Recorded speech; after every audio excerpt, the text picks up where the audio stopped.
So Saxton and Brand, unfortunately, with a tough ride there. We're glad both of them are okay. Here comes Hendrickson and Kara McGuire. They have just been killing everybody here by the better part of 2 seconds. That isn't a little bit, ladies and gentlemen. We are talking about a ton of time. The only boat on the property to run in the 45 in qualifying. Qualified number 1 at 45.71.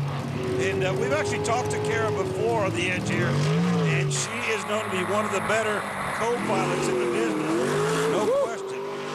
I almost fell out of my seat when he made that turn. Wow.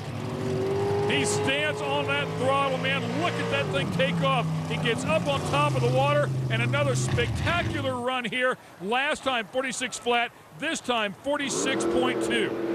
2 more teams left to go for the semifinal round. They are both father and son teams.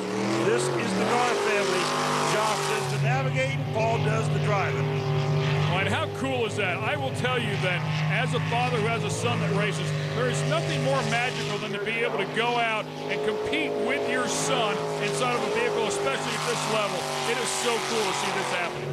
Yeah, I got to do it for a long, long time, and there's definitely some kind of magic to it. If that doesn't create a bond, nothing will.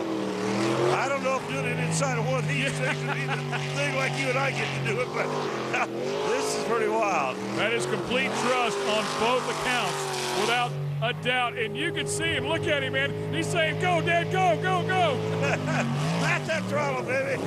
Woo! Awesome stuff, man. 48.07. Still 2 full seconds away from Hendrickson. But a very respectable run is another father-son team, the Brights. Jack Bright Sr., Jack Bright Jr. And that is the time to beat for the Brights here. 48.07 will get him into the final alongside Hendrickson and McGuire. Oh! Yeah, they lost some time there. Yeah, they turn so hard it lifts that thing up out of the back, it lifts that jet up out of the water, and they'll stall briefly before it can regain forward motion. You got to think that was 2 or 3 tenths of a second. What do you think? He's got to make some time up here, big time. Again, the mark to beat, 48.07 for the Brights against the Gars. And here we go. We're getting down to the goods of it. The last turn or so, and charge it to the stripe. Is he going to get it done? Oh, and he just sneaks under the wire at 47.4. All right, well, that little caveman dude is not nearly as crazy as the guy I'm standing next to. It's Jack Bright in the 400 class, and Jack, you are, well, you're a legend around here, because back in '07, flipped this boat, came back, and won the whole thing. Yeah, we came around an island a little too close, and the boat raised up. We couldn't get it hooked up again. It hit the island. We flew 96 feet, came down on the island, went back up, flipped over, came down on the upside down in the channel, and the inertia took us enough that when we flipped back over, then we still had the motor, so we fixed the throttle cable and come back and won that race. You are the veteran now on this track. Talk about the challenges that this track has, because it's tight, it's narrow, it's more narrow than most of the tracks, correct?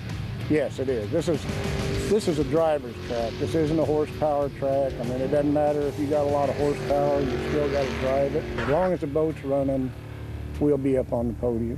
I wonder if they called that thing the rock chucker before or after that incident. Oh, either way, he's got a ton of confidence. As long as that boat's running, he's going to be on the podium. That's some big words, without a doubt. Very seasoned veteran, though. All right, time for the final round. It is Bright and Bright against Hendrickson and McGuire. Bright and Bright Jr. up first. And the thing here is that Hendrickson and McGuire, in those low 46 elapsed times so far, it's going to make a pretty tall order to beat that group. But Bright and Bright are going to give it a shot. And again, you can hear that engine buzz up just a little bit. Start getting choppy like that, as they did at that corner there. That's a little bit of a lost elapsed time there, Ken. Real nice left-hander there. Time off there. Another solid effort here last time out, a 47.4. We'll see if they can maintain that pace one more time. And And they're going to be a little bit slower here in the final round as he spins that thing around and beaches it right at the end. 48.116 is the mark that Hendrickson and McGuire will have to beat. So far they've been 45.7, 46 flat, and 46.2. Can they do it one more time? Well, this thing's been the picture of consistency. Like you said, 46.00, 46.21, and it's been right there. And look how smooth they are. You mentioned it before, kind of knocked you through the turns. You see how smooth they are, and you've yet to hear that engine buzz up as if it lost traction for a moment. You heard Mr. Bright say it earlier, what Jack said earlier, that this is a racer's racetrack, and proven right here by Hendrickson, because he is driving the racetrack. And I say it a lot in the sport of drag racing. That's the key. On race day, you got to race the racetrack.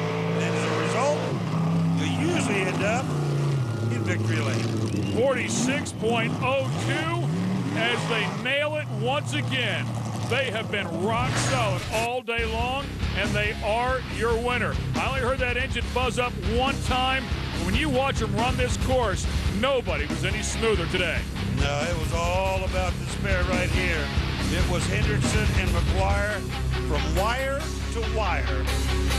The Lucas Oil machine gets it done. Let's go down and talk to our winner.